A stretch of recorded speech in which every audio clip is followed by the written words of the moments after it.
Hi everyone. So time is already 10 a.m. in Korea time. So it's time for the welcome today's lecture, Paul Chaikin. So he's going to talk about artificial life, self-replication, mutation, evolution, colloidal architecture, and DNA activated colloidal machine.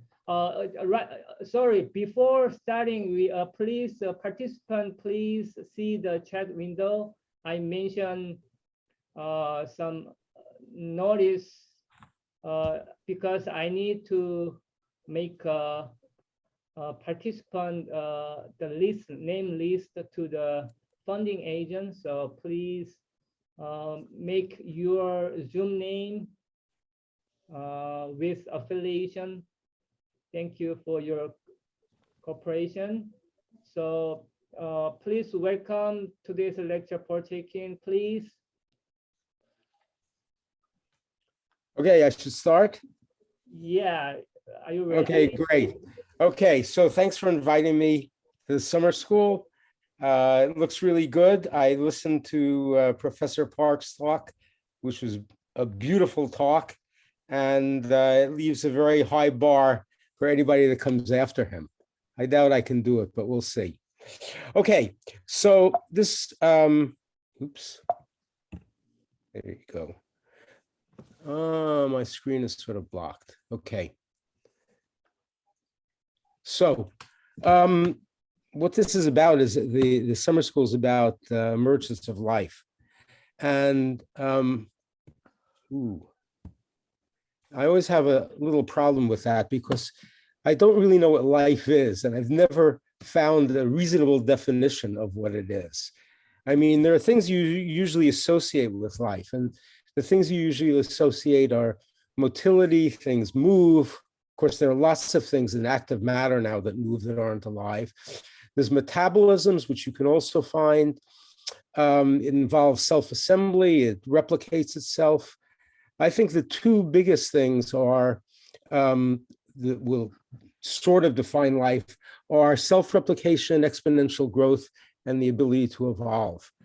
And so those are some of the things we're after, but we're after the other pieces as well, because what I'm interested in doing is sort of constructing, not piecing together biology, but looking to see whether we can get a lot of the functions that biological life things have.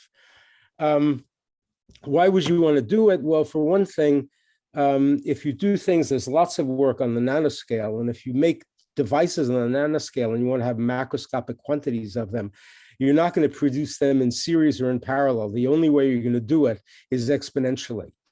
The other thing is, in terms of materials, it would be interesting to have materials that can evolve. And of course, going along with what we're looking at in the summer school, you make it clues to the origin of life if you try and mimic it. Okay, but in fact, this is a picture of Rachel from one of my favorite movies, which is Blade Runner. And she's a replicant, and a replicant is supposed to be artificial life. And I really want to make her. I like to make something like that. We're far away from it. The other reason is because my freshman physics teacher used to tell us that if you can't create it, you don't understand it. And so since there's lots of stuff going on in biology, if we want to understand it, it's worth trying to make it. Okay, so the first thing I'm going to talk about is a little bit is about self-assembly. That's part of the story here. And what people typically do in self-assembly nowadays is they make things like crystals, things that repeat themselves and stuff like that. Well, that's not going to be very useful to make something that's alive. I really don't know of anything that's alive that's a crystal. So you'd like to be able to self-assemble some arbitrary structure. It should be functional. You're mostly interested in biology in the function, not necessarily the form. Okay, the form follows function, we learn, but that's not always true. So our target, for instance, is to make something like this colloidal man or colloidal thing over there that I made. And the problem is that in what we can do nowadays, if you try and assemble something like that, where you can make sure that each sphere or each part of this thing sticks to the other, is you end up with something like that, right? Because there's a lot more than just getting something to specifically stick to something else in order to make something that is an arbitrary function, an arbitrarily shaped functional material. So what you really need control of is how many things stick to what. They have to stick specifically. You have to know the positions, be able to control them, the angles, the bond angles. Probably the hardest, I thought, might be the chirality, how you make something either left-handed or right-handed. Nature does things differently typically than we do. We typically do things that just have everything sort of assemble at once, all the pieces, you know, you get the legs together and the arms together, and then you hope that the whole thing comes together. But nature tends to do it, especially in biology, sequentially. And it'd be interesting to see whether we can get something that puts itself together, self-assembles sequentially. There are also structures that you can't make if you make the outside before you make the inside. So sequential is interesting. You'd like to be able to do another thing that nature does, which is to take linear or aerial structures and fold them to make three-dimensional structures. Okay, and then you'd like from this to be able to make things that are functional and self-assemble. You'd also like them to self-replicate and exponentially grow. You'd like to activate them. You'd like to find a way to make muscles, et cetera. And that's essentially everything that I put in the title of this talk. That's sort of what we're after. And the strategy we're going to use to do this is to use DNA nanotechnology.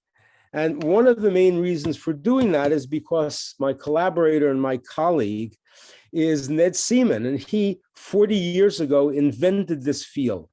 He was amazingly the first guy to realize that DNA isn't just the secret of life, it's also useful. You could also do things with it. And you don't have to just pair it up Watson-Crick like and make a double helix. You could make other structures that are much more, you know, that are much more controllable with it. Let's see. Okay.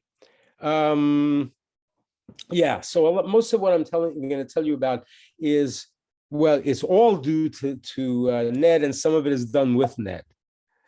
Okay.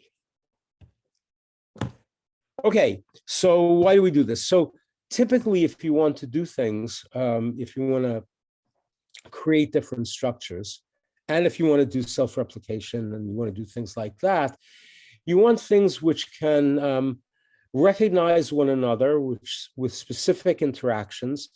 If you're just creating something and you're not doing something that's going to replicate, reversible interactions are probably okay. But if you want to make something that will self-replicate and exponentially grow, you want some irreversible interactions as well.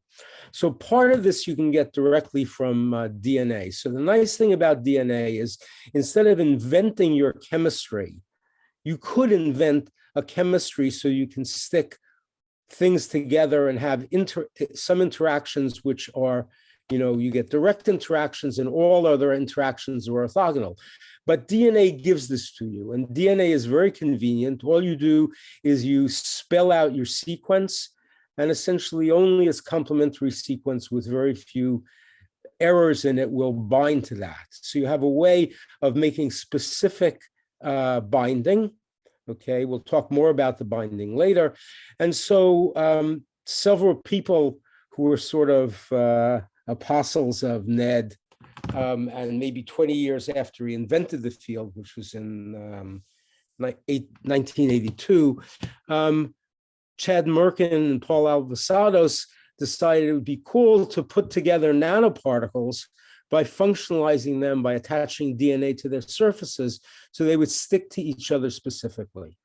And those were nanoparticles, and later people started using colloids, and Crocker and me and Dave Pine sort of did that in the early part of this century or millennium. Okay. Now, one of the reasons you use DNA nowadays, okay, is because it's really easy to use in the sense that you can just buy it. There are maybe a dozen companies where you send them the sequence of letters that you want for the nucleotides, okay? And then they will send you back the DNA. And supposedly they'll send it to you overnight, but it usually takes a week, okay? And so you can get these very easily. You actually don't even have to figure things out with it. I'll tell you a little bit about how to figure things out in a while, but you don't even have to figure them out. There are maybe a half dozen web pages where you just type in that sequence and it will tell you the melting temperature and it will tell you the entropy and the enthalpy of those particular structures, right? So it's all done for you. What the originators of the field, like Ned, had to do was figure out how to write computer programs so you could figure out the orthogonality, how to make strands that essentially won't bind to any other strand and will only bind to the strands you want them to, okay, with different degrees of orthogonality. But that's been figured out and it's available in the literature. Okay, so that's one of the reasons we use DNA. Now, you don't have to use it that way. So the first thing I'm going to show you is that you can do clever things with it. And almost all the clever things I'm going to tell you about are our adaptations of other people's clever tricks. So one of the tricks is called strand displacement. So what you can do is if you have, as shown over here, okay, oops. As shown over here, okay, this is a Watson-Crick pair over here, okay, but it's attached to longer strands. And if you come with a strand that matches essentially all of this, the part that's unbound and the part that's bound, okay, then what it will do is it will start zipping up here and it will unzip that strand and free it. So if you do something like the following, you take emulsion droplets and instead of just putting sticky ends, which are what these DNAs, these guys are known as sticky ends, okay? So you just put on the single-stranded DNA on one particle and the complementary strand on the other particle, and then those sticky ends will stick together specifically. But here what you do is, instead of doing that, you put, instead of just having a sticky end, you have a partially complementary sticky end that sticks to it, okay? And you put the two of them together in this U-shaped structure on an emulsion droplet, and now it can diffuse around on it. And this strand over here is complementary to a strand on another particle, but it's protected. It's protected by the second strand that you've attached to it. So these two together are inert. They won't combine and form a structure. They won't hybridize. Unless what you do is you come in with an initiator strand, which hybridizes to that part, to this part of this pair, okay? And it frees the other part. And if it frees the other part, the other guy can go and take this protected strand and free it and let the other strand free. And so what you can do is you can now have a stable configuration of these emulsion droplets, okay? And now you can put an initiator strand, and these guys will progressively start to sequentially form, okay? So the first one joins the second, okay? It releases some of these free strands, which can then initiate the second one. They can unprotect the second one, and this will continue. You can see here, here's a control where you haven't added the initiator and you have these free guys. You add the initiator, which is red. It joins to the orange, as in the diagram over here. Then the orange joins to the green. Then the green, well, anyway, you can follow it along. And then finally you get red, orange, yellow, green, blue, and you can see you can make a whole bunch of them. And that's essentially sequential addition. So that's the first thing you can do. If you put some things in which repeat, Then you have something which is very similar to what in polymer physics is living polymerization. That is, you go green, red, orange, and this liberates a green, and this acts essentially to liberate green, which then continues. So the last emulsion droplet in this chain is always the active one. And that's like living polymerization. And then you can go on and make things as complicated and as long as you want with it. Okay, so that's an easy example of something that's beyond just putting together two sticky ends to get hybridization. Now, one of the real breakthroughs is from another one of Ned's followers, Paul Rothman. And what he developed is DNA origami. And this is really a fantastic invention. What he did is he said, okay, what I'll do is I'll take a phage virus, M13, okay? M13 has been completely sequenced. Its genome is essentially DNA single strand, okay? It's been completely sequenced. It's got maybe 7,200 bases in it. It's actually a circular, it closes on itself genome, okay? And what Rothman's great idea was the following. Suppose that I take a short strand of DNA and I make it so half of it hybridizes to this part of the M13, and the other half of it hybridizes over here to make duplex. So that essentially folds it. And now what you can do is you can add more and more of these so-called helper strands or staple strands, okay? And you fold more and more. And you can fold so much that you can make essentially arbitrary structures of it. And that's what Rothman did. He covered the cover of Nature magazine with these smiley faces like that, okay? And he could make all sorts of other designs, more complex, less complex. Now, that's not the beauty. The beauty of DNA origami is not that you can make smiley faces. The beauty of it is it's like a city. Okay, so this is a sort of an origami that we use. Everything's lettered here, but of course you can't read the letters at this scale.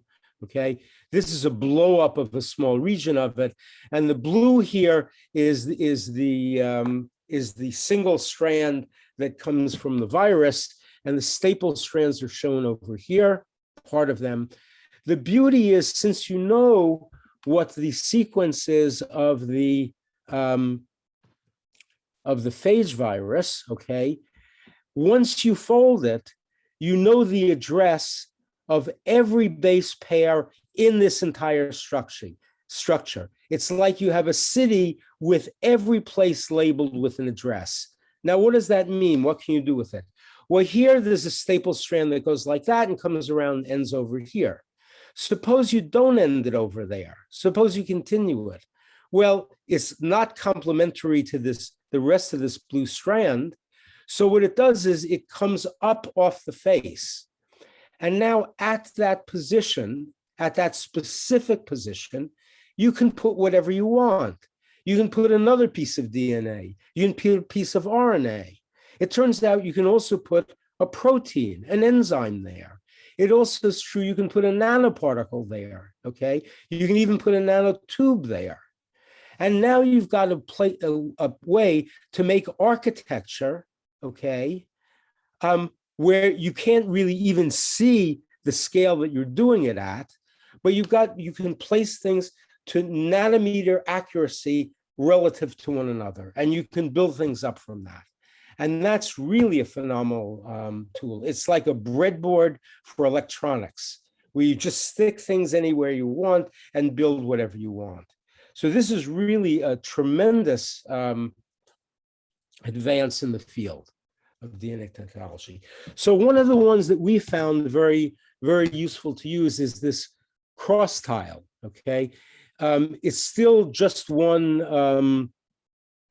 viral strand, okay? But it's wound around like this, and then part of it comes up and winds around the other and gives you this nice cross tile. It's very nice for making, for example, crystals.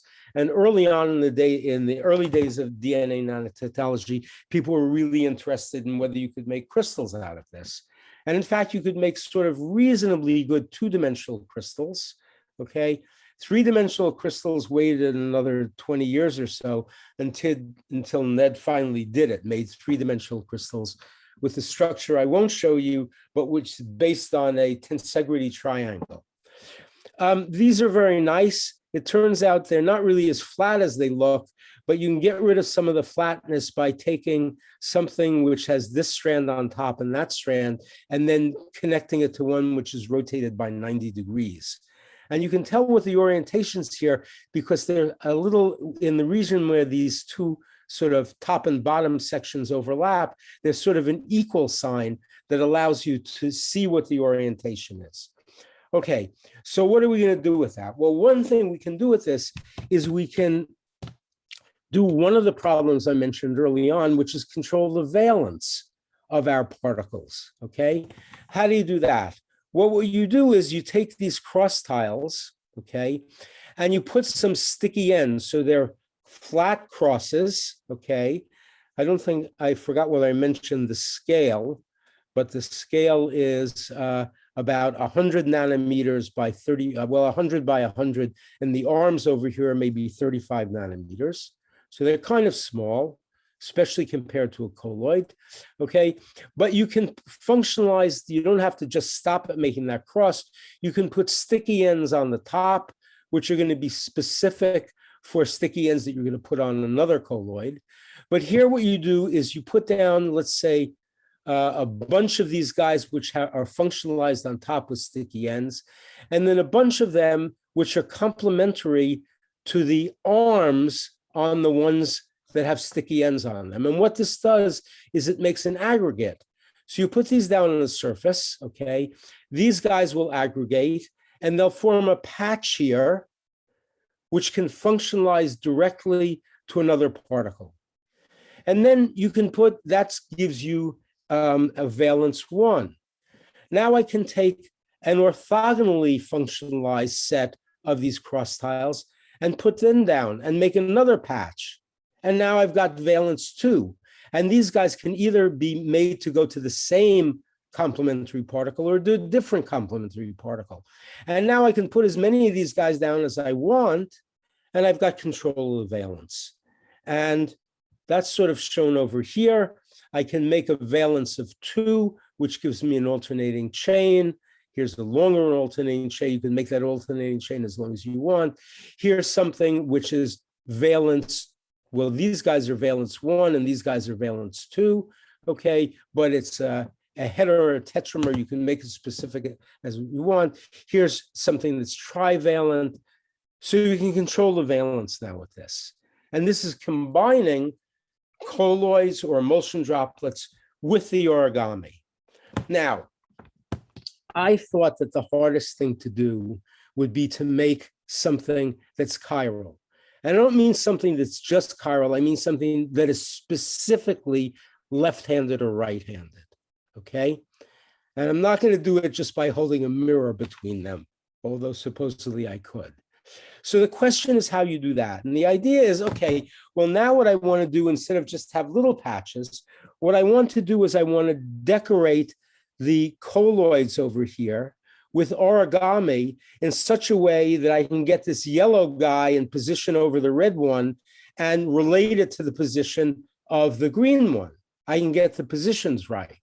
And then I'll want it something, so I can also have it position the blue one or turquoise one over there in a particular position. So I have to do something to make it so I can decorate a colloid or an emulsion droplet, okay, on the scale of the emulsion droplet. And to give you an idea, an emulsion droplet or a typical colloid has a size of about a micron. And this is what these little smiley faces are like. So it's tiny compared to that. But we want something that's on a scale of a micron or half a micron or something like that at least, okay? And so what we did is we made belts, okay? And these belts are, they're actually, doesn't say here, they're 600 nanometers long, and they're maybe 12 nanometers across, okay? And we did this for a very specific reason, not just because we wanted something that was long, bigger than half a micron in length, okay? But we also want it to be a belt, and we call it a belt because it's like the belt that holds up your pants, okay? That is to say, it bends easily in one direction, but not the other, okay? So if I look at the rigidity of something in terms of what its bending modulus is, the bending modulus goes like the thickness to the third power, okay? If I make this thing 4 double helices wide, okay, then all I've done is I've changed its rigidity in the direction where I'm only bending sort of one helix width or in thickness, right? So I only get a factor of 4 there, and the persistence length of double-stranded DNA, which is what this is made of, okay, is 50 nanometers. So if I put 4 of them together, I have persistence length of 200 nanometers, okay? And that's in the direction of the belt, okay? So that means if I put it down on a sphere, okay, it's got a persistence length of like 200 nanometers. So if the radius of curvature is something comparable to that or larger, it will lie flat on the surface. But in the other direction, with 4 of them, a thickness of 4, that increases the persistence length by a factor of 64. So I've gone up to a persistence length which is much bigger than the size of the belt itself, 3,200 nanometers, okay? And that means that it will lie flat, but it will be straight and it will follow a geodesic, right? So now I have a way of patterning the equator or anything I want, if you like, on the surface of the sphere. Now, making the chiral colloid or the chiral colloidal aggregate is easy. What I do is I take this cross tile that I showed you before, okay, that we're using on the emulsion droplets. I take that cross tile, I put a belt on one side and a belt on the other side. They're 90 degrees away from one another. I functionalize the bottom of everything over here so it will stick to this colloid, which I've already previously put some DNA on, complementary DNA to what's under this cross, okay? And then I put it on and I functionalize on the top with specificity for C here, B there, and D over there.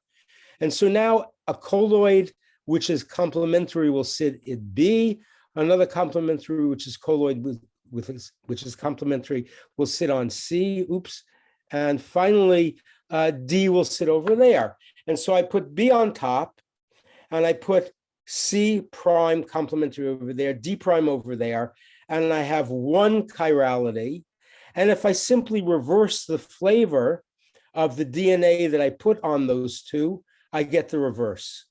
And they become mirror images of one another. This is actually what the colloids look like, okay, in very high, in the highest magnification we have. Typically, we actually want to look at this with an SEM instead of a confocal microscope, but that's what we used here. And in fact, what you can do is you don't make 1 or 2 of these at a time. You make typically 1 billion of them at a time. And all of them over here, let me back up a bit, all of them on either side, one of them is all 1 billion of them that are left-handed, and the other one is 1 billion of them that are right-handed. And of course, you're not seeing 1 billion of them, you're just seeing a small sample that's in the field of view. So in any event, you can really do some structural self-assembly with these guys. These are self-assembled, okay? Okay, let's do a little bit of the physics with this because it's somewhat interesting. It's not what I thought it was at the beginning. So what I'm used to in terms of binding colloids is energies, is binding energies. That's partly because I grew up with quantum mechanics, okay? And there's a binding energy, and the only energy in the problem in something, when you have something like van der Waals or you have electrostatics, is a binding energy. That's well-defined. The temperature at which it comes apart is determined by that, is comparable to it, maybe even. Everything depends on that binding energy. But that's not true for DNA. And the reason is because DNA, and you probably can't see my hands, but I'll do it anyway. Well, it's easier to do it here.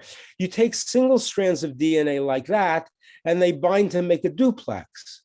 And when there's single strands over here, they're like doing a random walk. So they have a lot of entropy, okay? And when you tie them together, it's effectively rigid. So you've lost that configurational entropy. So there isn't just an enthalpy here. There isn't just a binding energy, if you like. It costs you entropy to do this, right? So you really have to look at the Gibbs free energy over here, delta G. And it's the competition of these two that determines what goes on. It's a little bit like each time you bind DNA, the single strands, to make a double strand, it's like a mini phase transition, right? Because you're playing off the entropy that you lose with the energy you gain. And of course, the real interesting thing is, if I make it twice as long, okay, these two terms, delta S doubles, because it's like a random walk, okay, and you have a degree of freedom for each length, if you like, or for each joint, okay, and H doubles because you've doubled your where you're going to do your hydrogen bonding, if you like. It's actually a combination of hydrogen binding and hydrophobicity that contributes to delta H over here. But in any event, it's like a mini phase transition. And what's kind of interesting about it is you can now do the reactions here. You can figure out essentially what the fraction that is occupied as a function of temperature. This reaction rate here goes like delta G, okay? The melting, if you take typically something like the sequence 11 bases I've shown over here, it's typically, and this is usually what we use, something like that for binding our colloids or doing our structures or whatever. It's typically something like 20, 30 degrees wide. And so people, for convenience, define the melting temperature at the point at which this goes through, the half of them are hybridized and half are not. The interesting thing about this formula is, what you'll see is there are two terms in the entropy here. And this is interesting, essentially everything that comes later. You pay the cost if you've got the things that are binding, which are the base pairs, which are hydrogen binding together. If they're tethered together, you only pay the cost of the concentration, which is essentially a translational entropy. You only pay it once, okay? Whereas you pay the other entropy as many times as it takes in the length of the strand. So what happens here is, if I increase the length, if I double it, this doubles and this doubles. If I make it 10 times as big, this gets 10 times as big, this gets 10 times as big. This term is becoming irrelevant, the concentration, and so you make it longer and longer, and essentially it saturates. The melting temperature doesn't keep on going up. And that seems to be what happens whenever you have this cooperativity or tethering of the things that are binding. And it's really interesting. So now, if you want to go on from this, from the single strand, you can ask what happens if you put two colloids together. And there what you've got is essentially you've got sticky ends on this surface and sticky ends on this surface. Some of them can reach more than one on the opposite surface. So you have to take that into account. Here you lose a little bit more entropy. Actually, I can do it the following way. If I had this sticky end and this sticky end, and they were just in solution, one of the entropic costs I would have to pay has to do with the log of the concentration. But if I hold them rigidly together, the only entropic cost I have to pay is something like the volume that this can explore and the volume that that can explore, okay? And that's much, much, much less volume than the volume they would explore if they were at the concentration of the colloids, if they were like a nanomolar or something like that. Here, they're at something like a millimolar concentration, like 6 orders of magnitude higher concentration. So once this thing starts binding, I don't have to pay a big entropy cost for anything else that goes on. And now what you can do is you can just write down a partition function, a trivial partition function for this. You include this entropy that's lost from the motion, only this hemispherical motion close to the surface. You put in the free energy or the Gibbs free energy for the DNA pairs. That's essentially what you have for one tether over here. The partition function is just going to be e to that energy, the tether energy.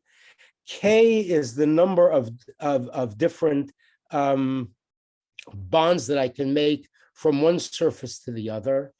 N is the number of total DNA strands there are on one surface in this region where they can reach one another.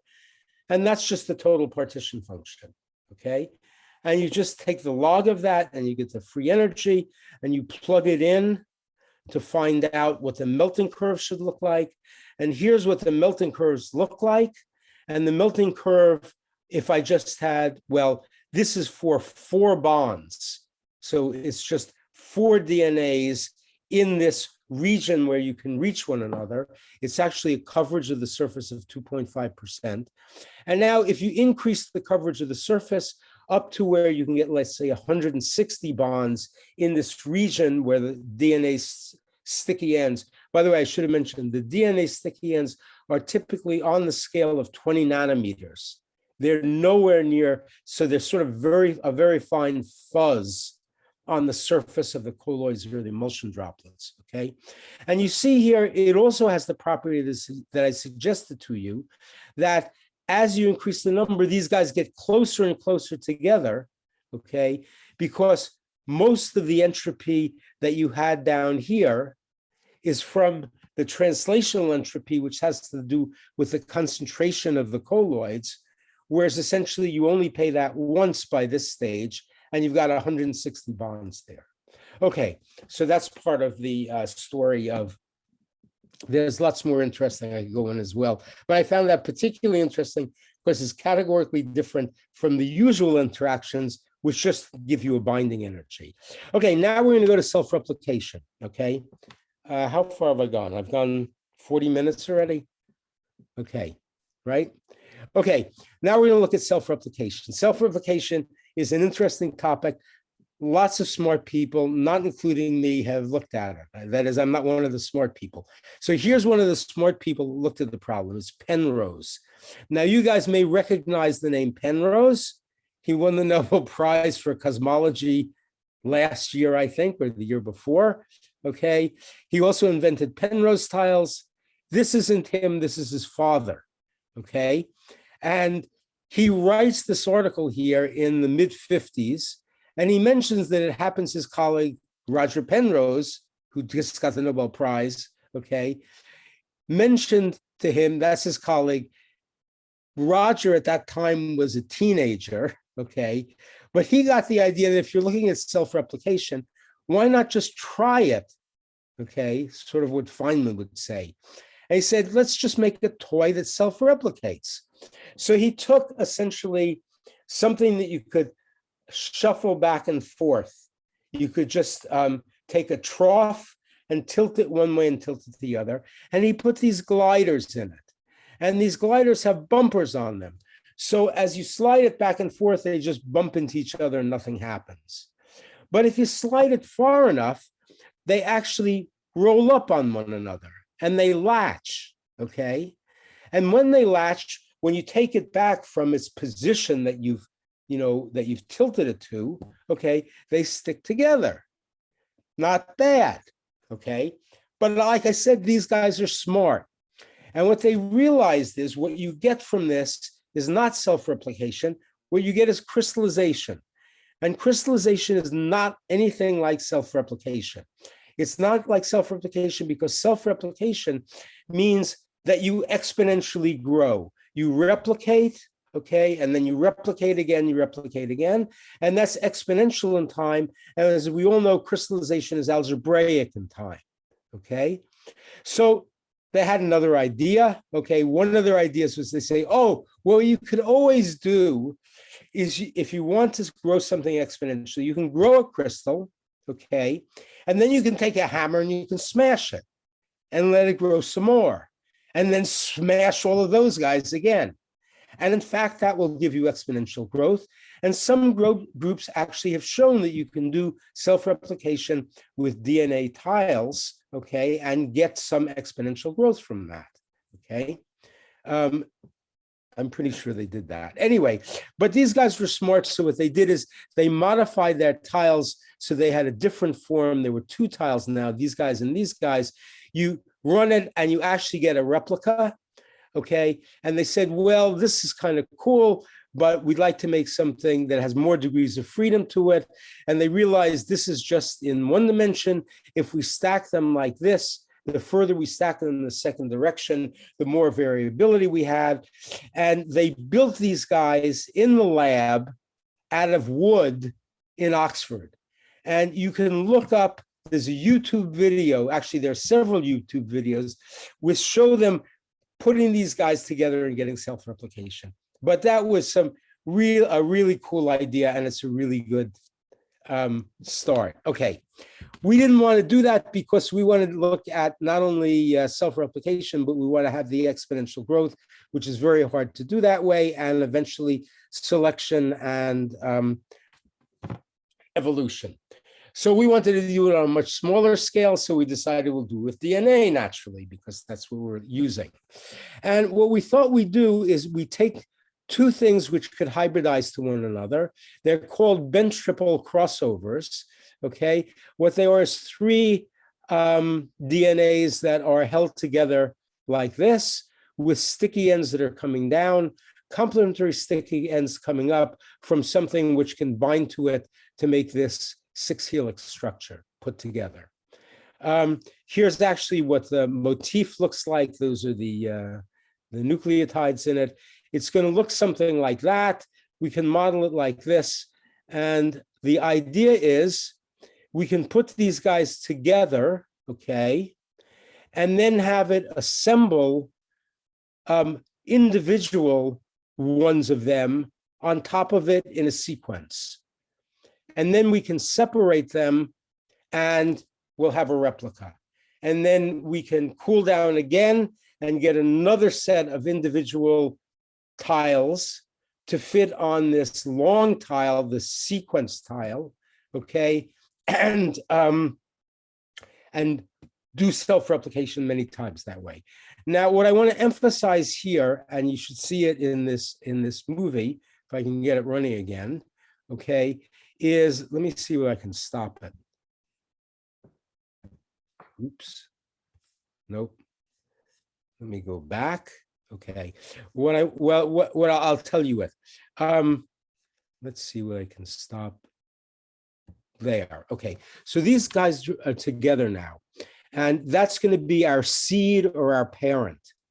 And these other guys are going to come and they're going to sit on it, right? Like, oops, like that. Okay.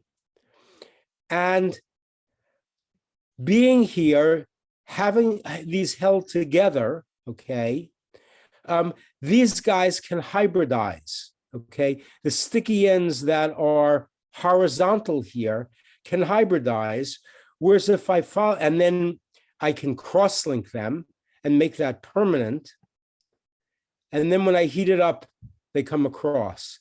And what's shown down here is what happens if I don't have the seed. Here they come together, and if they're not held on the seed, they won't hybridize. How come? Well, the answer is the reaction in this case, when they're not held down, involves an entropy which involves the concentration. And the concentration here, again, is going to be like nanomolar. And that means these guys, have an entropy that corresponds to a volume which corresponds to a distance like a micron between these guys. On the other hand, when these guys are held together, there's maybe 10 nanometers in 10 nanometers volume, 10 nanometers cubed volume, in which these guys can move around. So I've increased their effective concentration by 10 nanometers out of a micron cubed, which is 10 to the sixth. And that means I could make it so that when they're free, when they're not held in position, they're well above their melting temperature, but when they're held together like this, they're below their melting temperature and they hybridize. So that's the main idea in a lot of what we're doing. Now, I'm not going to go through this too much. What you do is you make these 3 helix bundles, by taking 9 DNA strands. You make a bunch of them to make a seed which has a specific sequence to it. You can label the seed so you can read it with an AFM with biotin. And you see this just shows you that we've made a seed that we wanted and it's labeled right. Then the idea is we put this parent, which has a sequence now labeled in it, and we put it in with other tiles, which are just universal tiles. And the idea is when we cool it down, these guys will assemble on the parent, and they'll hybridize between them, and we'll fix it one way or another, and then we will first look at this copy and see whether it copied right. And the copy is labeled with hairpins instead of with biotin. And you're not going to remember it, but this is just a complementary pattern to what we had before. So this shows you that you can use the DNA and template it, and make a copy. And then you can take these guys and you can put a second generation of universal tiles over here and do the process again. And you get back instead of the complementary, you get back the original. And this worked, and it's very laborious because you have to change solvents, stuff like that, and you have to wash it. It yielded only 31%, but that's 31 plus the original, which is 1 point. So it replicates. It would take maybe 2-3 cycles to double, but nonetheless, it worked. And this was one of the first examples of it. This is sort of schematic of what's going on. You're assembling on the apparent these tiles. You link them together. You heat it up and they come apart, and you can repeat that. So we looked at this, and this was kind of hard, and it was laborious, and we only got 30%, let's say, self-replication. So we thought, well, maybe we should do it a different way. And we said, well, what's our competition? And our competition is this beautiful work by Lincoln and Joyce, where they had just taken, instead of 7,000, they took a simple system which only has 2 components to it. And this simple system, actually, what they did is they engineered or re-engineered a ribozyme. A ribozyme is an RNA enzyme. And the business that this enzyme does is it ligates 2 pieces of RNA. So if you have this piece of RNA over here and this piece of RNA in here, like that, what this guy will do is it will hold them together and then ligate, that is, complete the backbone, It will fix them permanently. And what they did is they took this guy and they cut it apart and arranged it so that if these 2 guys, these 2 halves, let's say this half and this half, or this half and this half, if it's drawn over here, when they come together, then they then form something which will take something similar to that, 2 tiles. It will ligate them, they'll separate, and this guy will essentially go on and keep on self-replicating. So one of the things we learned from this is we were doing too much, aiming for 7. Why don't we do it with just 2 tiles? And why didn't we do it with origami? And so that's what we tried. And so here's what we did, is we took seed tiles that look like this. They're made from origamis, They have sticky ends on their surface and they have sticky ends on their sides, okay? And a T over here is complementary to an A, that is, this T, these guys have sticky ends sitting down. This A will sit on top of the T and hybridize at a certain temperature, okay? And we labeled them so we could read them with an AFM. So when we put these two together, we read TT, okay, from some other DNA that we put on the surface. The A looks like that. They'll sit on one another and then you can't read them anymore. You separate them and you see TT and AA. That's not the end of the story. The real clue here is we have to have something irreversible. So what we did is we introduced a pseudo base, an alternate base, which was actually just a CNVK molecule, which is shown down over here. And what that does is the CNVK, when you shine on UV light, this double bond opens up and joins with a double bond on the thymine. I can't quite see what I'm doing here because it's covered with my my black strip from Zoom. But in any event, these guys open up, cycloaddition, and they make this, they make these bonds between these, what do I call them? Single bonds anyway, between the two strands. So now you've permanently linked them with this, okay? So now here's the idea. We make seed tiles, okay? We cool down. When we cool down, we put these seed tiles in a bath, which has lots of A tiles and lots of T tiles, okay? We cool down, we make the seed over here, we cool down. These guys join underneath when we cool down, okay? If we now heat up, okay, they'll just come off, okay? The A tiles again, when we cool them down, if they don't join to the T tiles, their density is such that they're above their melting temperature, they won't join. So they'll only hybridize together when they're held in position by the parent, okay? While they're cold, we shine on the UV. That cross-links these, so they're cross-linked over here.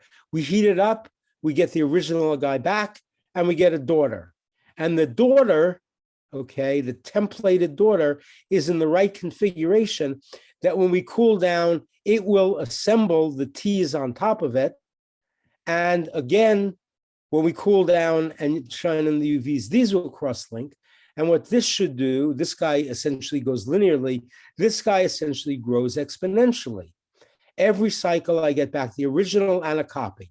So it should double every cycle, okay?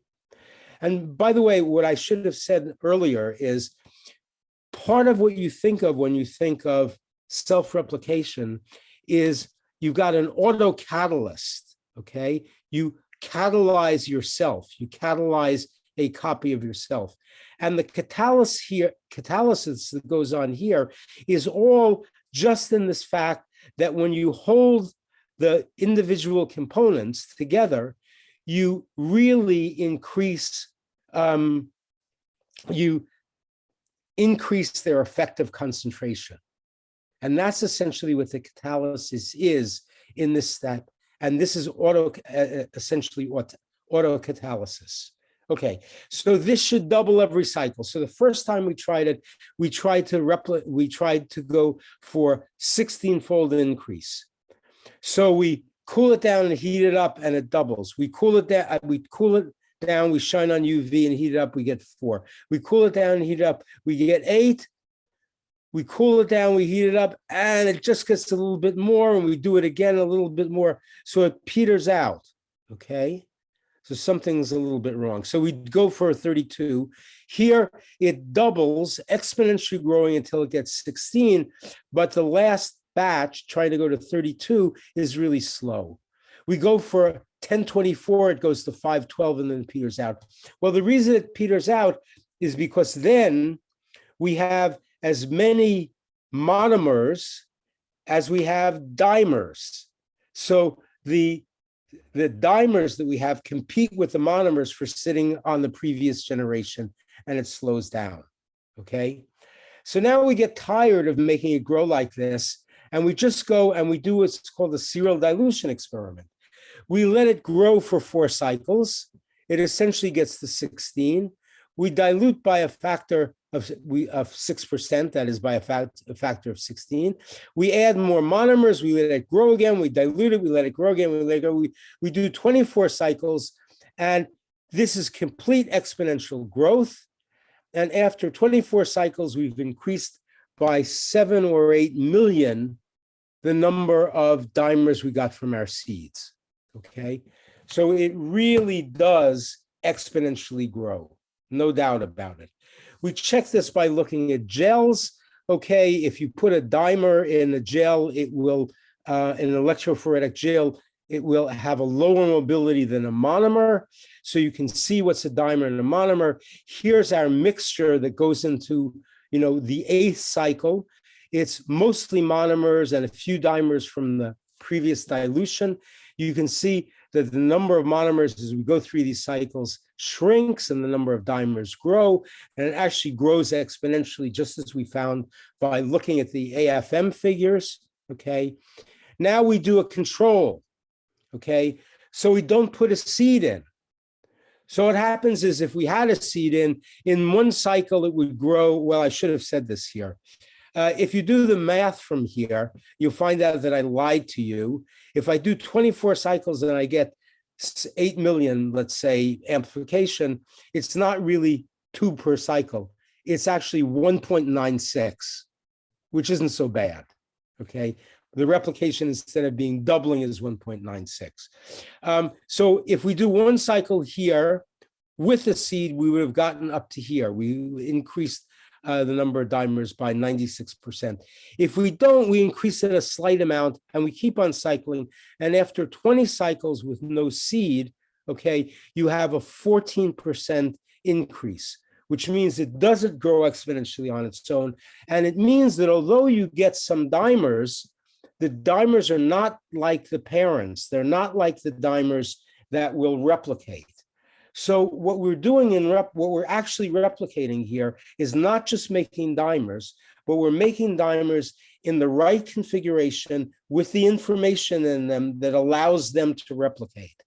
So part of the thing that you're replicating, the most important thing you're replicating, is not just the structure, but the information.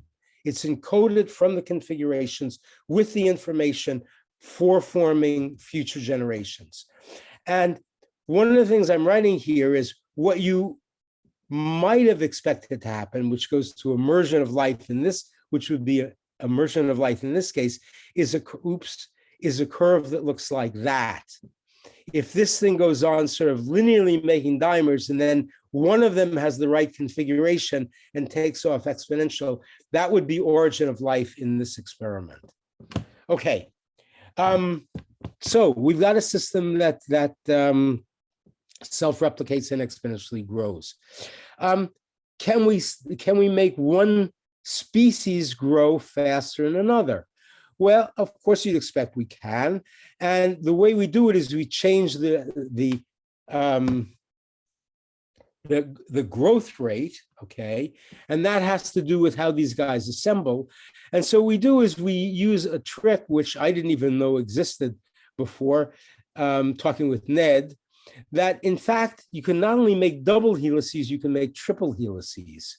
What you can get is a strand of DNA, a special strand of DNA, okay, can go into the major groove of your duplex and hybridize with it.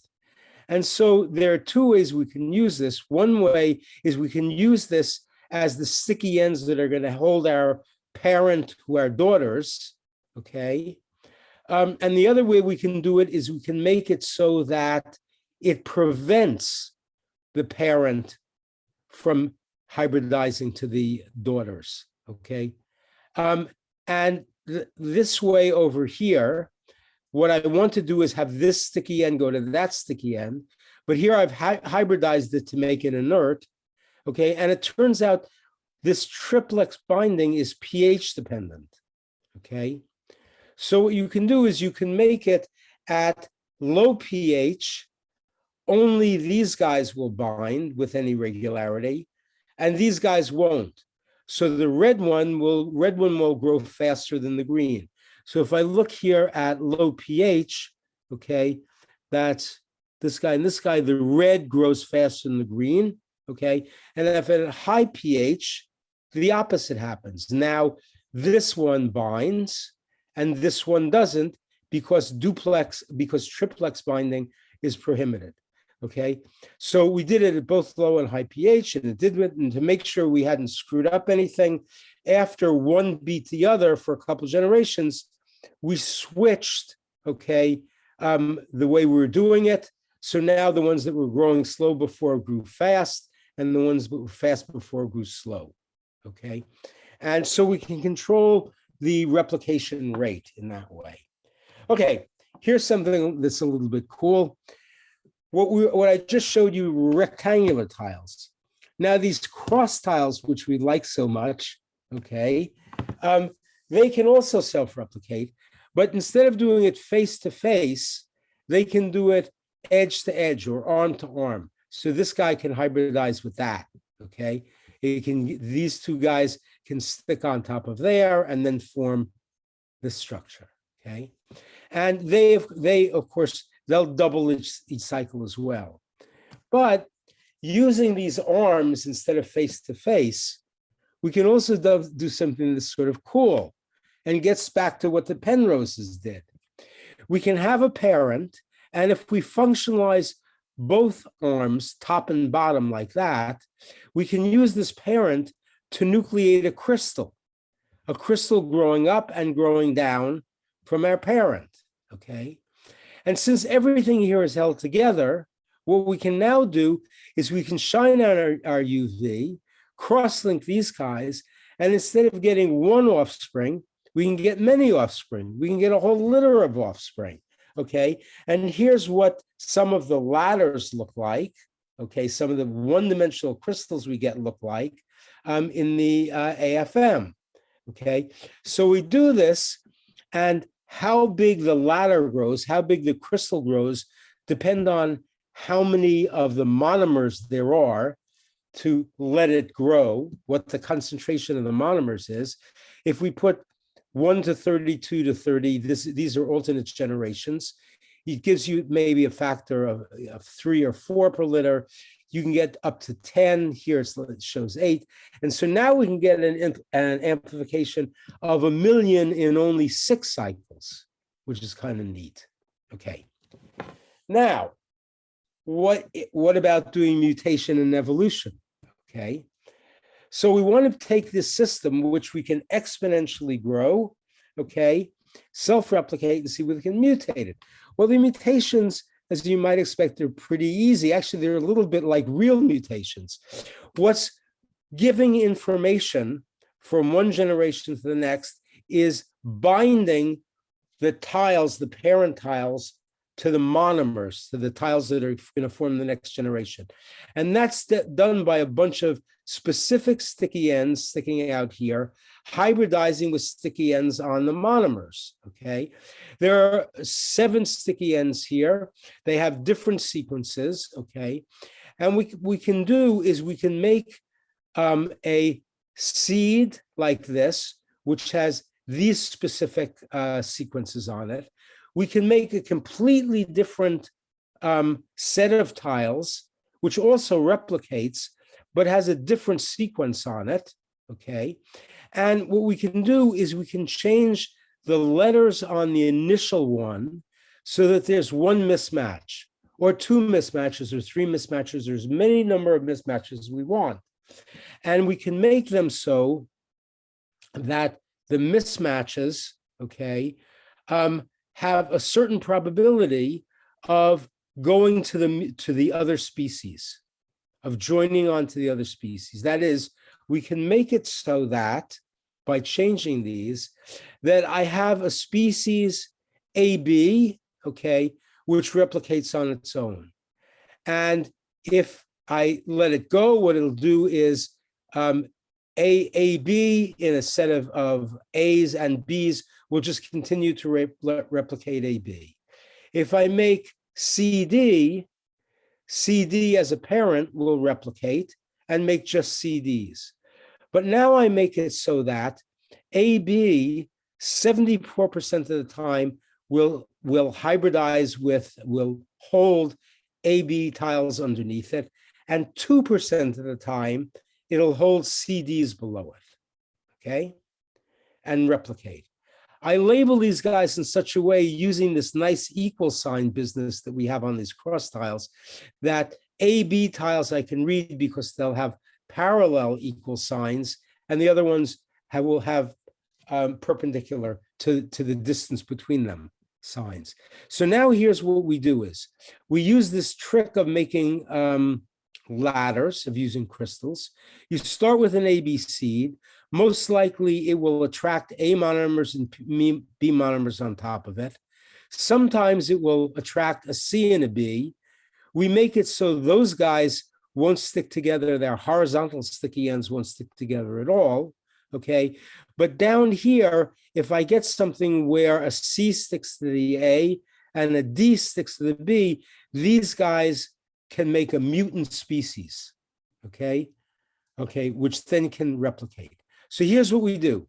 We start out with a system with AB tiles and CD tiles, but no CD seeds, only AB seeds, okay? If we don't add AB seeds and we just use the CD seeds on their own and we add no seeds whatsoever, nothing grows. We just get these small errors that we got, you know, like a couple percent after 20 cycles, okay? But now what we do is we put in an AB seed, AB tiles and CD tiles, no CD seed, okay? And what happened, and we make it such that AB grows at about doubling each cycle, whereas CD grows about 4 times a cycle, okay? So initially there's no CD there. AB mutates to CD, maybe 2% or so. CD starts to grow. It also, AB starts to grow as well. Both are growing exponentially, but CD, because it grows faster, takes over the system after maybe 8 cycles, okay? And it doesn't wipe out AB. Both of them grows together, but that's a little bit like, you know, Neanderthals and our kind of humans coexisting for a long time before one shows it a different advantage. So that shows you that's a start toward doing mutation and evolution. And, you know, that's really just the start because there are lots of more things we can play with. Okay, I better start speeding up. In 2D, so far I've just shown you 2 tiles. You can do 3 tiles, you can do 4 tiles.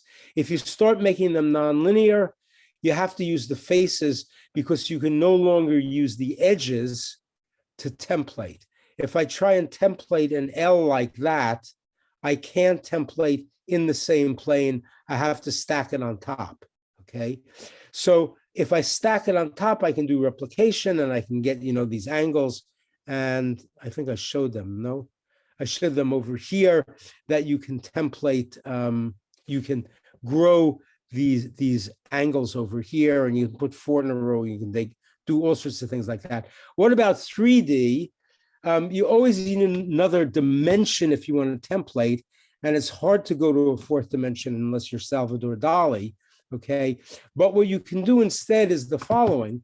Suppose this is a 3D structure like I have over here, which is just the corner of a cube, and I want to replicate that. Well, I can't template it, okay? I need a 4th dimension. But what I can do is I can attach sticky ends over here and over here and over here, such that these tiles will stick to those sticky ends like that, okay? And then what I can do is I can add auxiliary strands such that these guys hybridize and fold down the faces so that this one folds down like that, this one folds over like that, that one folds over like that. It closes them. The sticky ends over here can now hybridize. I shine on my UV, okay, and I heat up and I have a copy of the original, okay?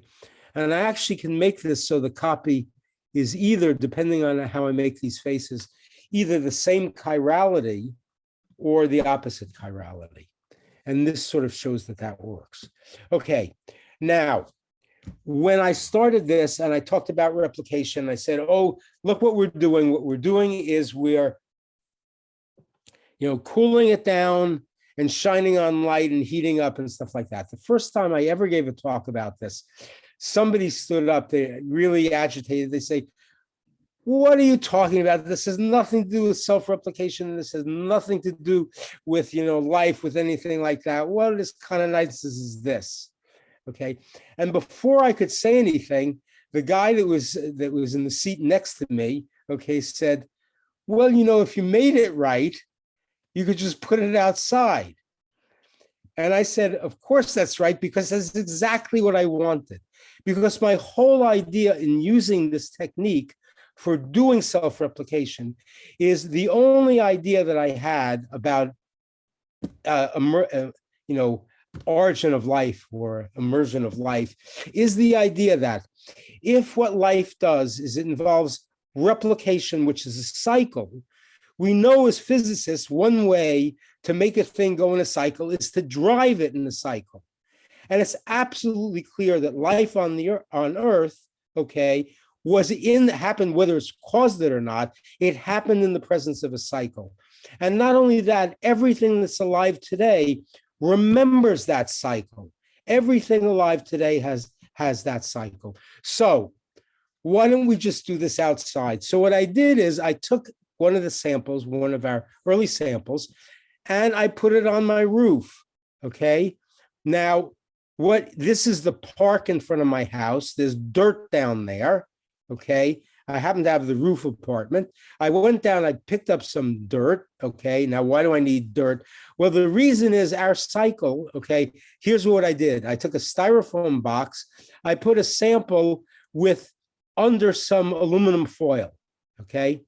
And I put the dirt in the box at an angle. Now, why is the dirt there? The dirt's there because I did this in winter. The temperature in New York in winter was going, when we tried it, from 0 degrees to 2 degrees centigrade, whereas the experiment, okay, we do in the lab, goes from 0 to 30 degrees centigrade, or 0 to 20 degrees centigrade, okay? So it wasn't changing temperature enough. Okay, but that's not what really happens, okay, especially for plants and other living things. If you have dirt here, okay, what happens is the dirt absorbs a lot more light than the air does and gets much warmer than the atmosphere, okay? So what I made here is something where when the sun comes up in the morning, the sample's cold, the first thing that happens is the sun hits it with its UV. Then as the sun goes up, it goes behind the overhang, okay? And it hits the dirt and that warms up and that gives you a temperature cycle. It turns out of up to 35 degrees, okay? And now, in fact, we did this thing twice on 2 different years, okay?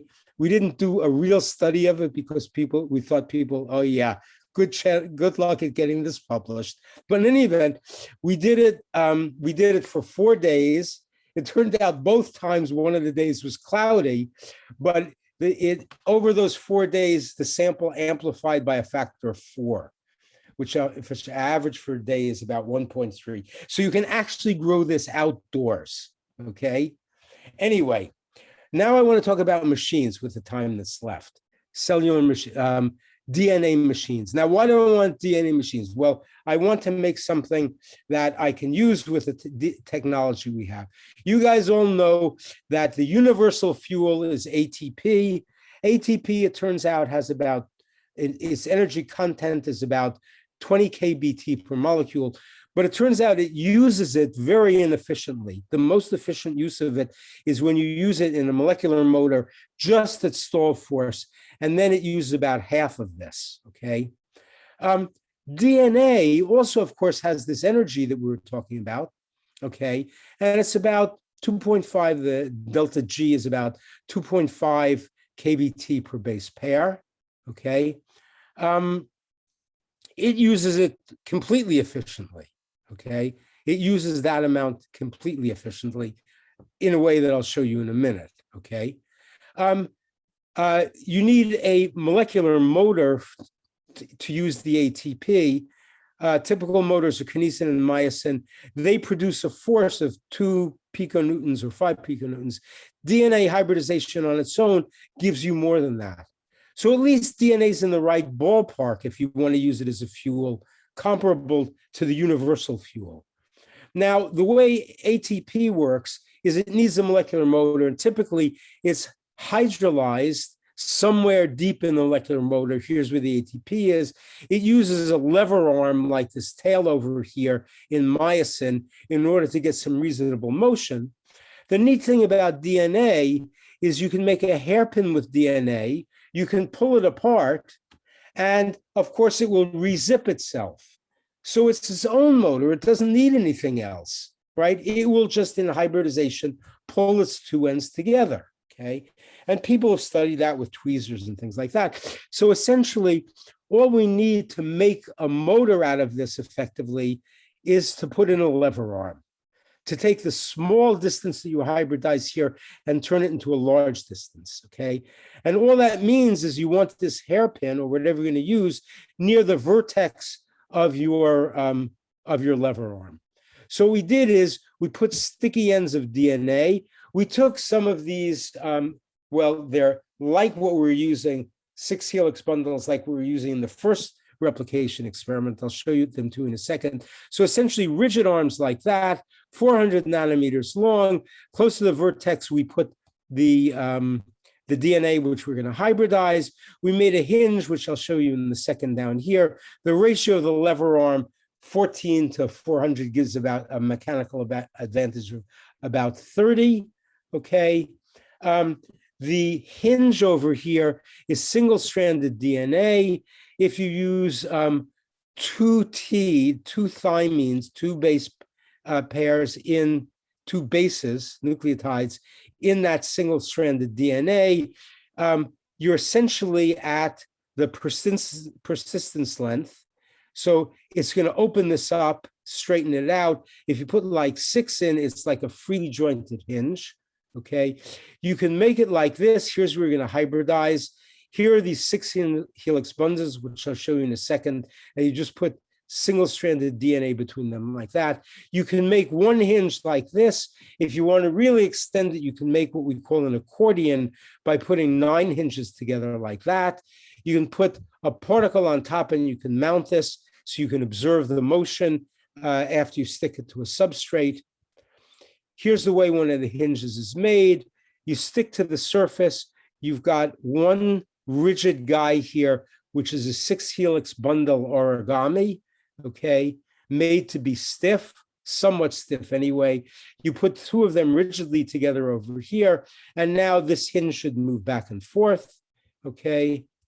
And it's going to move, oops, and well, it's hard to say here, but you under the microscope, you can see that it actually moves from one position. When it's open at high temperature, and you cool it down and moves to a closed position, and you can move it back and forth, and you can figure out, you know, because of the rigidity of the hinge and the rods that you use to make it, what happens when it's open and what happens when it's closed. But in any event, you essentially can make a heat engine out of it. It's not a very good heat engine because it takes about a minute or so to open and close because you're changing the temperature of the whole bath. You can also open and close it by putting azobenzene, which is light sensitive, into the DNA, such that when you shine on visible light, it opens, and when you shine on UV light, it closes. And this set of guys is supposed to show you the open and close and showing the positions that you measure. But you'll believe me if I tell you that's true. And I'm running out of time, so I want to speed up a little bit. Okay. So here's the hinge. The hinge is really cool because now you can really see the motion, okay? And what's done in this case is you got your little accordion over here is held down, okay? There's sticky ends here. There are 9 pairs of sticky ends. You can grab the sphere over here with laser tweezers and you can pull it out. And what's being done here is you just pull it out and let it go, right? And what's pulling it in is the DNA hybridization at each of the vertices over here. So now you can test how good an engine this is, how good a motor it is, how efficient it is and stuff like that. So these are force extension curves. This is you pull it, you can pull it about 3.5 microns because each of these arms, you know, each of these hinges can extend, and we made essentially 9 hinges there. Okay. First, you want to do a control. So what you do for your control is you make the hinges, okay, with the single-stranded DNA at the hinge, but no DNA to close it, okay?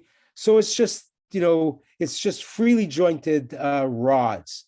Freely jointed rods, the freely jointed chain is described by Langevin function, okay? That's our control. The black line here is what you expect. The blue line here is what you measure for our control, okay? So that's if there's no restoring force other than entropy, okay? Then you do the experiment with all the DNA in place. And you find, of course, to get to the same distance, okay, you need a much bigger, to get to the same distance, that's over here, 3,500, let's say. To get to the same distance, you need a much bigger force.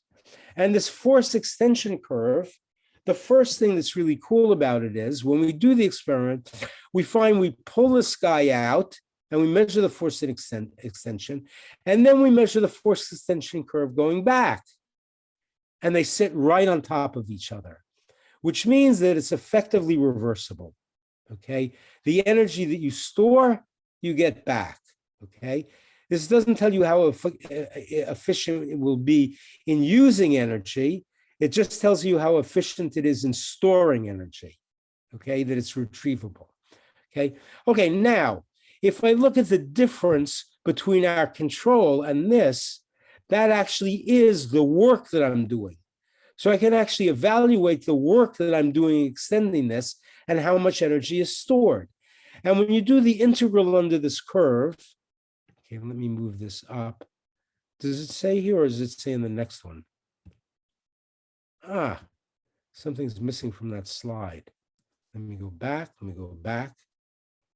Does it say, there it is, here it says it. The energy, the work there is 408 kT, okay? When you do the calculation by looking it up or whatever, for how much energy is stored in the strands, you get 418, and it's within the error. So in fact, all that, how you really have converted that into stored energy, okay? And it's really the energy, the hybridization energy that's stored there. Now, all of this works great if what you do is you make sure that the DNA, as you're pulling open the hinge, part of it stays hybridized, so that when you let it go, okay, it immediately zips back up. Okay, if what you do is you make it so that when you pull it fully open, the strands come completely apart, then lots of things happen. For one thing, it's not reversible. I pull it up on this curve and I come back on this curve. I pull it even further, so I unzip more of them. I pull it up on this curve and it comes back on that curve. And of course, what's happening here is now these ends have to find one another, okay? They've already given up some entropy because as soon as they became undone, they're not held together. So now they lose the energy to this entropy that they've got, okay? They have to find one another. It's slower and I don't get much energy back. You can see that it takes longer, and you can ask how fast this works by looking at the retraction once you pull the particle out with laser tweezers. And then instead of doing what we were doing before, we actually watch the retraction and measure the retraction. So I'll show this to you a couple of times. This one is where everything remains zipped. This one over here is where I've unzipped some of them when I pulled it apart. And what you can see is, okay?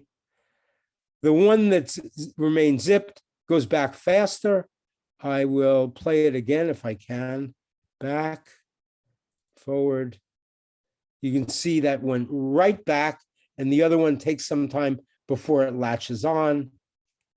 Fast, really slow. How fast? So here's a measurement, okay? It's going back, it's going a microscopic. This is, by the way, this is from hybridization of 14 nanometer strands, okay, of DNA, okay, a bunch of them. And it's going a distance that's 3.5 microns, and it's going most of that distance in 0.1, 0.2 seconds. Most of the distance is because over here, the DNA has already done its work. And by the time you get to 1,000 or so, entropically, the DNA wants to stay at that open position. The speeds it's going at are like, 30 microns per second, 50 microns per second. The energy, using the DNA as fuel for this motion, okay, is giving you speeds as fast as bacteria can go, right? So it says maybe, you can use this, okay? There's something else that's cool. We wanted to make sure that when you pull it, when these guys are supposed to open, that they actually open. So we put as a tagged particle here that was complementary to one of the strands in a hinge. And we did it for all of the hinges, one at a time. So what happens is, if we put this probe next to the unstretched hinge, nothing happens. It doesn't stick to it. But when we stretch the hinge, this probe particle sticks to it. And now you can drag around the outer particle, and you can see the inner particle, which is stuck to it as you pull it around. So not only do we have something here, which is sort of a motor and stuff, okay, but we've got something which shows allostery. You pull over here, and it opens something else far away, opens up something far away. That's kind of cool.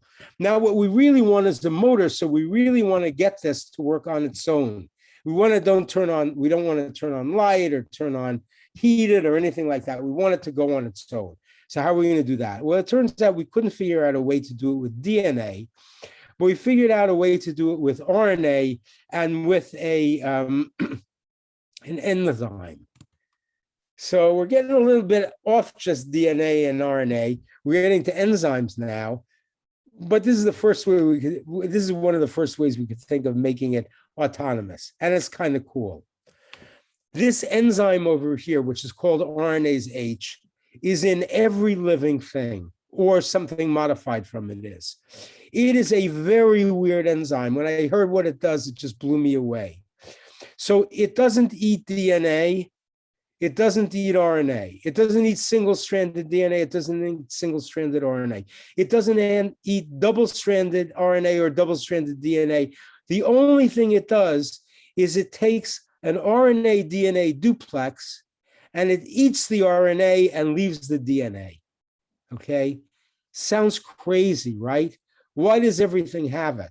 The reason everything has it is because somewhere in the process of putting its genome in your genome, what a retrovirus does is it makes hybrid duplexes. And this enzyme prevents that, among other things, okay? So here's what we're going to do. We're going to take DNA, we're going to use DNA sticky ends here on our hinge, okay, but not make them complementary to one another. We'll make one side complementary to half of an RNA strand and the other side complementary to the other half. So what happens is when RNA hits this, it hybridizes, makes two hybridized strands, and it closes the hinge. So basically the idea is it's open like that. The RNA linker comes in and closes it.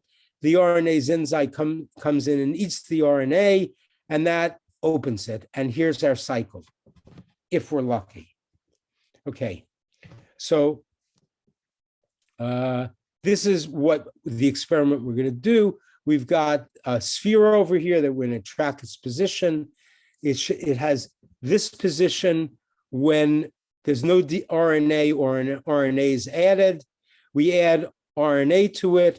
It closes and it moves from over here to over here. These are actually microscope traces of where, or pictures of where the particle was frame by frame. Okay, it moves over here. We add the RNase H and it opens it up. And so it moves back to here. Okay. And now we just define when it's in, this is sort of what the density profile, when it's open and closed. What we can do now is just say, well, if I'm close to this point, I'm closed. If I'm close to this point, I'm open. We look at the distances between them. We find which we're closest to. And we look on the line between open and closed and see where they're closer to one another. And this is a trace showing how it opens and closes as a function of time. And you can see here, these are the actual points that we're plotting over there. And it's mostly open there. And then it closes a little bit, you'll see, and stays there for a while. And then it comes back. In the event, from these traces, we can tell where it is. Sort of, we can get an average time that it stays open, an average time that it stays closed. And now we can evaluate these numbers. And now what we want to do is say, okay, let's see whether we can speed it up. Okay, we want to make it go faster. So like idiots, and because we're not biologists, it never occurred to us that enzymes have a preferred temperature they want to work at. Okay, and of course the preferred temperature is 37 degrees C. Okay, so if you do this experiment opening and closing at 15 degrees C, you're down over here. You've got a time that's 1,000 seconds that it stays open, half that close. You get to 37 degrees and you're down by more than a factor of 10, okay, or about a factor of 10, but it's still on the order of a minute, okay? Well, these aren't optimal concentrations of the RNA and the enzyme. So what you do is you go for a more optimum concentration. Here's where you get at 50 degrees, it's still like a minute, but now at 37 degrees, it's going like crazy. And the time it takes to open and close is a second or less, okay? We have to really, this is actually fairly new stuff. We have to look at it with a faster camera and stuff like that, but it's really moving now and it's doing it autonomously. So if it's doing autonomously, maybe we can make a swimmer or something out of it. Now, you guys probably know a low Reynolds number, okay? If you have something which has reciprocal motion, you're never gonna get it to move anything. When it goes one way, it'll push one way. When it goes the other way, it'll just go exactly retracing what it'll do. But it turns out these rods that we've made are somewhat flexible, okay? And so to make a long story short, they'll go different configurations when they open and close. And from the calculation of their persistence length and the forces that the DNA exerts and the hinge exerts, the motion we expect, and this isn't a simulation, it's just an illustration. The motion you expect when it's opening and closing is actually something like that. And it's not really reciprocal motion. It gets a different drag in one direction than the other, okay? So we decided, let's see if we can make a motor out of this. And the motor we made used some of the tricks we used before. We took a sphere, we put a belt on it, we attached it on the bottom to a substrate with single-stranded DNA so it can rotate. And we put the arm over the arm over here such that it's going to move, it's going to move back and forth like that along the equator. And if it's moved, and that's sort of illustrated over here, okay? So here's the motion you expect. And since you expect it to be non-reciprocal, you expect that this thing is going to rotate one way more than the other. There's be some bias. It may be just a little bias, but you should get some rotation out of that. So here's what it looks like without any RNA. There's just a rotational diffusion there, okay? With the RNA and the enzyme, you can see that the activity is much higher, okay? Both the diffusion and the rotation. And now what you do is if you just take these traces and you evaluate them and you look at the mean squared displacement, mean squared angular displacement, what you find is for short times, it goes like dt, that is, it's linear with time. But at further times, it's quadratic, it's got a slope too. And that means this term is dt, this term is omega squared t squared, right? So this thing actually is a motor. It's the first motor we've made, but it's a rotary motor that's autonomous, and it's kind of cool, and it's not just one sample, it's now several samples that we can do this on. And I think this is an appropriate time for me to end.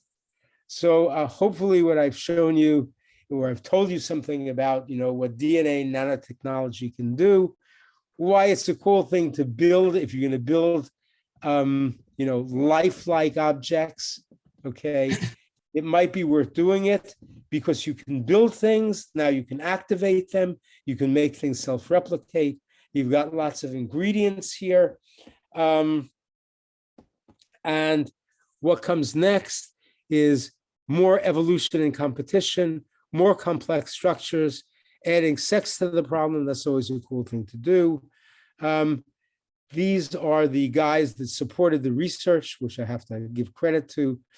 DOE especially, Basic Energy Research, Keck Foundation, Moore Foundation. And if you aim for something like that replicant, sometimes you don't get what you ask for, you get something else, okay? Something not so good. And the people who were involved in this, who really did all the work, of course, there's Ned over here, who, as I say, is the father of the field.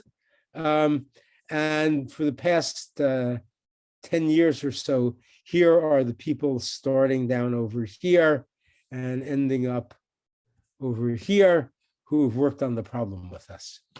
And we owe everything to them. Okay, thanks for paying attention. And let's see whether there are any questions. Okay, thank you, Paul.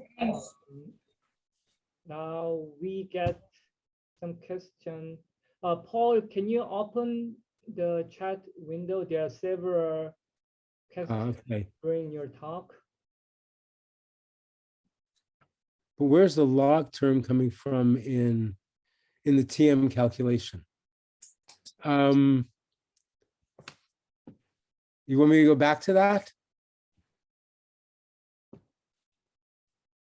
I have one question, if there's a little bit open time. Is that okay, Professor Chen? What should I do? Should I take the questions in the chat or otherwise? I mean, it's really just an algebraic manipulation of the equations I wrote down. Okay. Once I wrote down the, it's straight from the rate equation that I wrote down to the evaluation of the fraction open and closed, and it's just a log of that which gives it. So anyway, unless you want me to go back, I'll take that as answer. Definition of free energy according to stat mag. Oh, that's somebody wrote it already. How different is self-replication? That's my question. Oh, it is. Okay. Thanks very much. It's wonderful. It's great. I had a question about a little bit the similarity between self-replication and self-assembly, but then you clarified later on mutations, right? Okay. So these variants are coming from partially you align disorder compared to the ordering, right? Disorder, a little bit differences. So initial AB goes to CD, very small probability compared to repeating AB state, right? Yeah. So then the question is to engineer a little bit chiral colloidal man, or something that you introduced at the very beginning, the chirality, which is actually a very fundamental aspect of life, right? How the actually motion starts with the real activity in the most biological systems, chirality. So I wonder whether this replica can actually break down, for example, replica symmetry breaking in the kind of 3D space or something reality. Have you ever thought about where this the origin of disorder plays in the thermodynamic entity, yeah, in the kind of controlling chirality.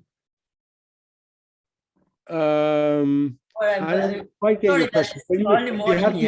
You have to realize here that nothing here is in thermal equilibrium. Yeah, Well, I should say that at different stages, things are in thermal equilibrium, but the process itself is not an equilibrium process, right? We're putting energy into the system, we're taking it out, we're changing temperatures, we're cross-linking things, right? So it's definitely an active non-equilibrium system. The difference between the self-assembly and the self-replication is a question of, again, whether what you're doing is just assembling something or you're assembling a copy of something. That is, this is copying itself from things rather than just having spontaneously something self-organized out of materials. Here it's being organized by what's given by the template, right? And there, one of the biggest differences in self-assembly, what you do is all of the elementary, your information is not in what's doing the replicating.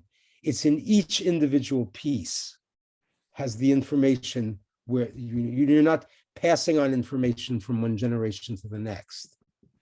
Yes, that's my later question I came to my head. So that you said about information. So what's physical entity for defining information? So I was thinking about the shape or the seed template. And then, of course, this is a dynamic entity that you can think about also a very different entity in terms of physics that you can measure.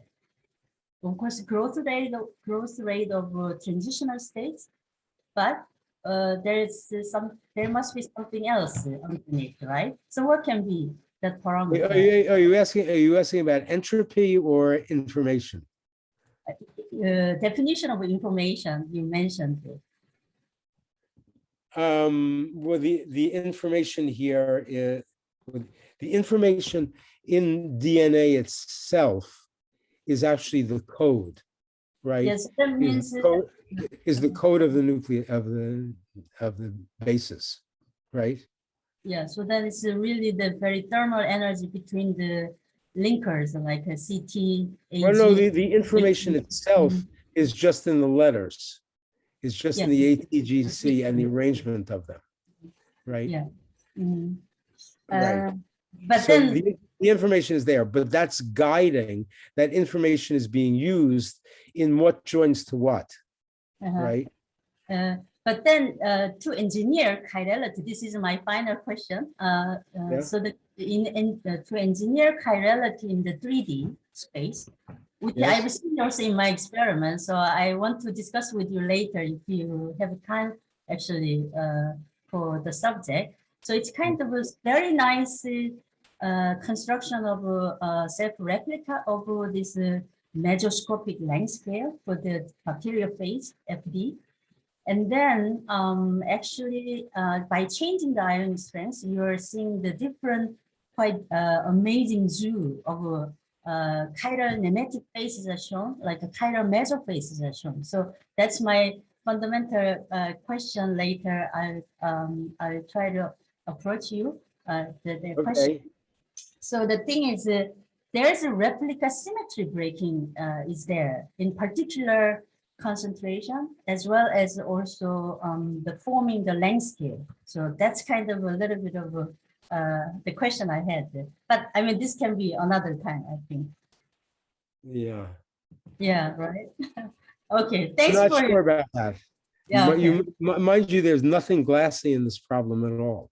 Yeah, but it's really wonderful talk. I learned a lot. Thanks very much today. Okay, thank you. And Paul, yes? there are one question from students. In Great. the chat window, the Lee asked about toe hole displacement. Yes. Can you see the chat? And so why does the other Yeah. sticky end get displaced? It's the same. So okay. Let's just go back to that for a minute if I can.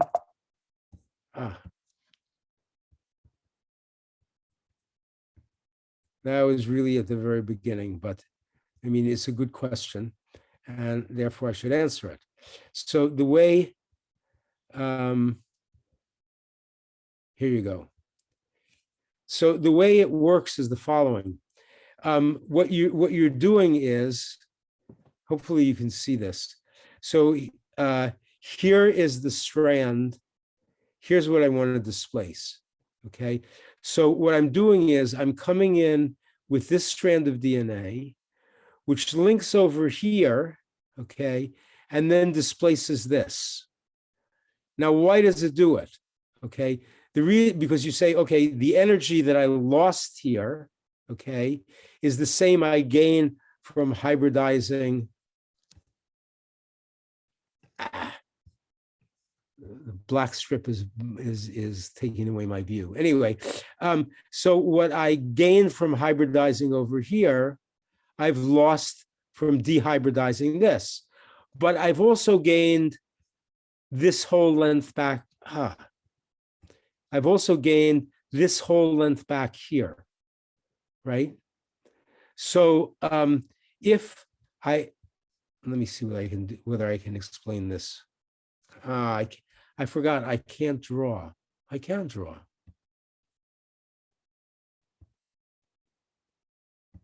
Okay. So what happens is, if I have a strand like that, okay, and I have a complementary strand like that, okay, and I come in with something that does.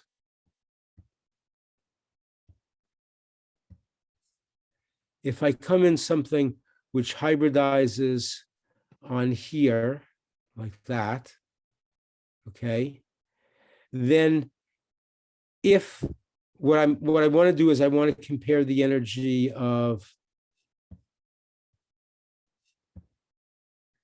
so what I'm going to do is I'm going to come in and hybridize and lift this off, right? So the energy I want to compare is, if I get back to it, is this energy, back to blue,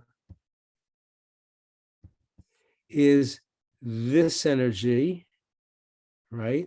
All of that hybridization compared to this. So you can see I have less energy here than I've gained by hybridizing the whole thing, right? So this, I should draw it like, yeah. This guy has gained more energy than that one had, right? Does that make sense? Does that answer your question? You always need something longer. If I tried to do this, if I took something like that, and I tried to get something that would hybridize on this, right, to the top one, it wouldn't work, right? Because I wouldn't gain energy. I have the same energy before and after. The fact that you're gaining more energy in this one is what drives it. Is that okay? Let's see, I should look in the chat maybe to see whether the answer is okay. That is okay. Okay. Yeah.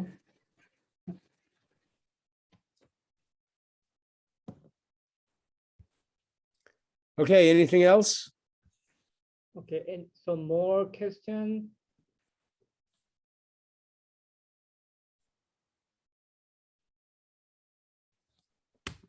No. Paul, I have a question. I didn't write it down. But I have a question. So can I ask a question? Sure. Yeah. Hi, Daniel. Yeah, hi. Yeah, you were using emulsion droplet. Is there a particular reason to use emulsion droplets than a solid particle? Yeah. So what happens with in this particular case, for example, what happens is if I come down and I liberate, okay, I unprotect this strand, Mhm. right? Yeah. I don't want it to remain over here. Then it's just localized and I have to find that spot. If I want to join it onto the next guy, I want this to be able to move freely on the surface, right? So you gain by having that, right? Now I don't have to put so many on because they cover the surface by being able to move anywhere on the surface, right? Okay. So you need I see. fewer. I got it. Yeah. So that's Yeah. that's nice. Yeah. So then these droplets are all stabilized in some mechanism. So you just have these DNAs and sort of like it's free to move anywhere around the surface. But each droplet, then so you make them. Is it important like they all have the same size and they're stable and all that stuff? No. And I should have mentioned, although, okay, that it really doesn't look like this. What it really looks like is there are these sort of protected pairs, okay? There are tens of thousands of them on each particle. Okay. There isn't just one of them on each particle. There are tens of thousands of them on each particle. Okay. All right. So yeah, well, that's my question. Yeah. So Okay. very nice. Thank you. Yeah. Thanks. Okay, more questions, welcome. More questions are written. No. I mean, you can. I'm saying to students. That they can ask more Is there questions. more questions? It looks like done. Okay, so already some papers went out. Oh, there are one question from students. Yeah, can you hear me? Yes. Okay. Just a quick question. You know how at the accordion thing, the molecular Yes. motor, we could at a cold temperature, it was on the motion was mostly on one side and the other was in hot temperature was in the other. Can we just not maybe place it on a bead on one side and it will move to the other direction because it's a random motion? Like even if it was low Reynolds number, wouldn't it propel itself to the other side? I don't quite get the question. So you want to have one of these hinges that works by temperature, or one of them that's autonomous? Well, yeah, I guess it's autonomous. But because it's autonomous and it works on one side, if it was attached on one side, wouldn't it propel motors to wouldn't it propel to the other side? Like if it was attached on the right side, the molecule would move to the left side. So like a Janus particle shape. Yeah, I guess. I'm not sure what that is. But this is, I mean, the reciprocal motion. Are you asking whether I can make a swimmer out of it? Yeah, basically. So the answer is, because it's non-reciprocal motion, if we found a nice way to mount it on a bead, on a colloidal particle, it probably would. Right now, we don't have a nice way of mounting the hinge so that both arms stick up. You see, if it went, can you see me? Mm-hmm. If it went like that, and we had a particle down over here, then it would probably swim. But right now, what it's going to do is it's going to look like, I can't do this right. It's going to look like this. So the particle is going to be here, and this guy's going to be going like that, which means it'll mostly rotate. right? Okay, but you could use 2, right? We could use 2. We're working on using 2, but Okay. then it takes a little bit more design to put it on the surface in a way that's nice and symmetric. Okay. It's doable. It's doable. Okay, thank you very much. Sure. Okay, thank you for your very insightful presentation and talk. And if you don't have more questions We can contact you. Yeah, you can always contact me. Oh, fantastic. okay, Once in a while, right. For audience, we have next lecture will be the next Tuesday by Youngju Baek in Seoul National University, and we hope to see you then. I should also mention, by the way, if any of you guys are interested in a postdoc, let me know. Okay, okay. Lovely. That's good. Yes. Okay. Thanks very much for today. It's Thank you, wonderful. Paul. Thank Very you. good. And Thanks thank for you having all. me. Thank you Yeah. all. Okay, see you on Tuesday. Very good. Hmm?